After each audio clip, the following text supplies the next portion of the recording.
পার্থ মন্দির আইকনে সকলকে শুভেচ্ছা। তো আজকে বেশি বলতে পারবো না, কারণ গলার অবস্থা খুবই প্রচণ্ড খারাপ।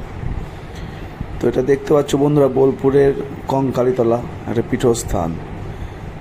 বোলপুর যারা কলকাতা থেকে আসবেন, বোলপুর স্টেশন থেকে বললেই এখান থেকে 7 কিলোমিটার মায়ের মন্দির, আর খুব জাঁকজমকভাবে পুজো হয় আর খুব ভিড় হয়। তো এটা যেহেতু কালকে চলে গেছিলাম রবিবার সানডে, তো খুবই ভিড় হয়েছিল। তো যাই হোক, আজকে ভিডিওতে সেভাবে ব্যাখ্যা করতে পারলাম না, শুধু ভিডিওটা দেখুন, আপনাদের আশা করি ভালো লাগবে।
তো পুজো শেষ হয়ে যাওয়ার পর প্রচণ্ড খিদে লেগেছিল। তো এই দোকানগুলোর মধ্যে এসে খাওয়া দাওয়া করবেন, খুব যত্ন সহকারে খাওয়াই। এই যে ডান দিকে দোকানগুলো দেখছেন, তার মধ্যে দুই তিন নাম্বার যে দোকানগুলো আছে, এখানে সব রকম গরম সবজি, পুরি মুড়ি সবই পাবেন। তো এই দোকানগুলো খুবই ভালো লেগেছিল, তাই এরপর বাড়ি যাওয়ার পালা।